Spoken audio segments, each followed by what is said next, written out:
किया जाता है कि उस कौम को शर्मिंदा किया जाए, उस कौम के सिंबल को अटैक किया जाए।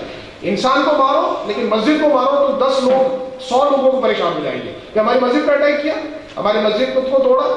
तो ये चीज थी, हमने इस चीज को अहमियत दी और हमने इसके बारे में हाईकोर्ट में प्रोसीडिंग की।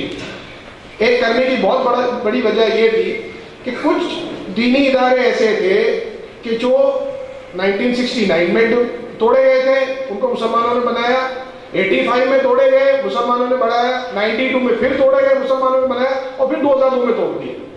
अब इन सबको बार बार अगर तोड़ा जा रहा है और बार बार मुसलमान बना रहा है तो इसकी तरफ से सरकार को कुछ करना चाहिए था, कि हमारा मानना था। इसलिए हमने इसको लेकर हाईकोर्ट में लड़े। हमने पिटीशन फाइल की थी 2003 में, उसका जजमेंट आया 2012 में। यानी हम लोग तकरीबन 9 साल तक उस केस को लेकर लड़ते रहे। और मैं यहाँ पर माजरत के साथ ये कहना चाहता हूँ कि भाई ये सेल बनाने में जो सबसे बड़ी अहम चीज़ है वो ये थी और ये होनी चाहिए कि भाई हम सबकी जो कोशिश हो और नीयत हो वो अल्लाह को राज़ी करने की हो। दुनिया के अंदर ये हो कि भाई हमने सेल बना लिया और लोग खुश हो जाएंगे, लोग देखेंगे वो बहुत अच्छा सेल मिल गया, कितना अच्छा काम करते हैं, तो वो नहीं हो सकता। और इसी वजह से मैं इसलिए माजरत से कह रहा हूँ क्योंकि उस सेल के अंदर जो काम करने वाले थे वो 4-5 जो मेन लोग थे, वो किसी का मसलक एक नहीं था, सब मसलक के अलग थे। एक शिया थे, एक तबलीग जमाती है, एक एहलेदीस है, एक जमात इस्लामी वाले हैं और कुछ बरेलवी हजरात भी थे। वो सब मिलकर आए और सबने मिलकर एक साथ काम किया। काम इसलिए किया कि भाई हमको ये चीज करनी है। ना तबलीग जमाती ने, ना एहलेदीस ने, ना शिया ने ये सोचा कि भाई दरगाह किसकी है, दरगाह है तो क्या है, क्या हमारा अकीदा है, हमें इसके लिए लड़ना है, मस्जिद किसकी है, ये भी नहीं सोचा। उसके नतीजे में ये हुआ कि हाईकोर्ट ने 2002 में जजमेंट ये दिया, जो हिंदुस्तान में पहली बार दिया गया, कि भाई जितने भी इदारों को नुकसान पहुंचाया गया है सबको गवर्नमेंट को कंपनसेट करना पड़ेगा, उन सबको कंपनसेशन देना पड़ेगा। अब टोटल हमने जो पिटीशन की थी उसमें हमारे पास नॉलेज थी सिर्फ 297 दीनी इदारों की। सरकार ने जब एफिडेविट फाइल किया तो सरकार ने डॉक्यूमेंट में ये कहा कि 297 नहीं है, ये तो 545 है, इतने दीनी इदारों को नुकसान पहुंचा है। और उसमें से तकरीबन 60 पहले थे और फिर 34 हैं जो आज तक उनको वापस बनाया नहीं गया, वो आज भी उसी तरह टूटी हालत में या बनाए नहीं, बिल्कुल ऐसे पड़े गए।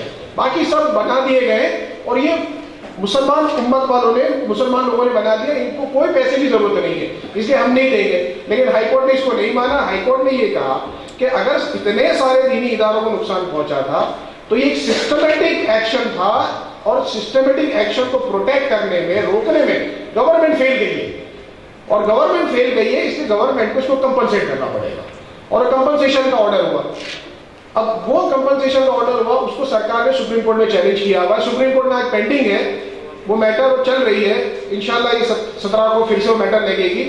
तो उस दिन से 2003 से जब से लगे आज तक हम उस मैटर को परसू कर पा रहे हैं, हम लड़ पा रहे हैं, उसके पीछे लगे हुए। उसकी वजह यह है कि ये सेल हमारे अपने पीछे लगा हुआ है। ये सेल है जो हमारे लिए फाइनेंस का मुहैया करता है, हमारे लिए लॉजिस्टिक सपोर्ट देता है, कौन आएगा, कब आएगा, कैसे आएगा, कौन करेगा, उसका क्या खर्चा, उसको कहाँ रुकाना है, क्या करना है।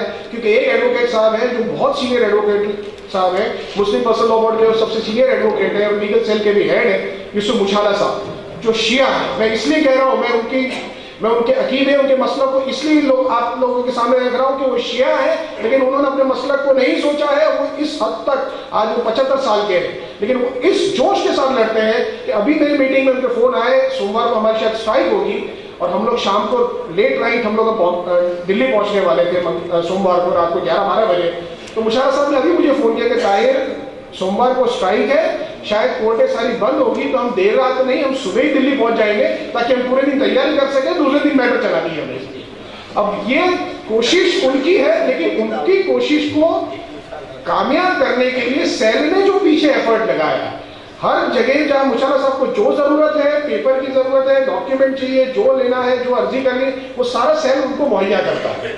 अगर सेल नहीं कर पाता तो एज एन एडवोकेट अकेले वो नहीं कर पाते, ना हम कर पाते। मैं हर बार जो दिल्ली जाता हूं या जब भी जाता हूं, जो जरूरी थी ये करते, वो सब सेल की वजह से। अब दूसरा पहलू इसका देखिए, सुप्रीम कोर्ट, हाई कोर्ट ने ये जजमेंट दिया कि भाई सबको कंपनसेशन देना पड़ेगा गवर्नमेंट को, लेकिन उसकी शर्त ये है कि हर एक को एप्लीकेशन करनी पड़ेगी। गवर्नमेंट को एप्लीकेशन करनी पड़ेगी कि हमको कंपनसेशन चाहिए और बताना पड़ेगा कि ये कंपनसेशन की ग्राउंड है, हमको कितना नुकसान हुआ, उसको डिस्ट्रिक्ट प्रिंसिपल जज डिसाइड करेगा और कंपनसेशन देगा। 545 में से 166 एप्लीकेशन आई है सिर्फ, बाकी सारों ने एप्लीकेशन करना भी सही नहीं समझा। हम जिनके लिए लड़ रहे थे उसमें से सिर्फ 166 लोगों ने अर्जी की है कि हमको कंपनसेशन चाहिए, बाकी ने कहा नहीं हमको नहीं चाहिए, हमारा छोटा नुकसान था या हो गया तो हमारा कुछ नहीं करना। अब हमारी लड़ाई फिर भी हमने कहा चलो 166 तो आए। अब 166 भी जो गए तो उसमें एक मिसाल मैं आपको देता हूं कि दाहोद की मस्जिद के अंदर कंपनसेशन का ऑर्डर हुआ है 85 लाख रुपए का। प्रिंसिपल डिस्ट्रिक्ट जज ने दाहोद में एक मस्जिद को नुकसान जो पहुंचा था उसको असेस करके 85 लाख रुपए का जजमेंट दिया। इस तरह के सारे जजमेंट्स हमने, कहीं 25 लाख है, कहीं 10 लाख है, कहीं 5 लाख है, कहीं छोटे भी हैं लेकिन है। तो ये कोशिश का नतीजा था कि जिसकी वजह से हो पाया। तो ये सेल ने इसके पीछे जो लगा, सेल ने ये भी कोशिश की कि लोग फॉर्म भरें, लेकिन जब फॉर्म मुसलमान खुद ही फॉर्म भरने को तैयार ना हो, मस्जिद के जिम्मेदार ना हो, तो हम किसी को जबरदस्ती नहीं कर सकते, दरगाह वालों को जबरदस्ती नहीं कर सकते, जिनको कह सकते उनको कहा, उन्होंने करे। सेल ने एक और केस बहुत इंपॉर्टेंट जो लड़ा था, शायद आप लोगों को मालूम नहीं है कि 2002 के अंदर जो फसाद हुए तो ये कहा जाता था कि गोधरा के अंदर ट्रेन चलाने के लिए लाउड स्पीकर, मस्जिद के लाउड स्पीकर इस्तेमाल किए गए और मस्जिदों से लोगों को ऐलान किया गया कि भाई सब आओ, घर से निकलो, ट्रेन जलाओ ये करो।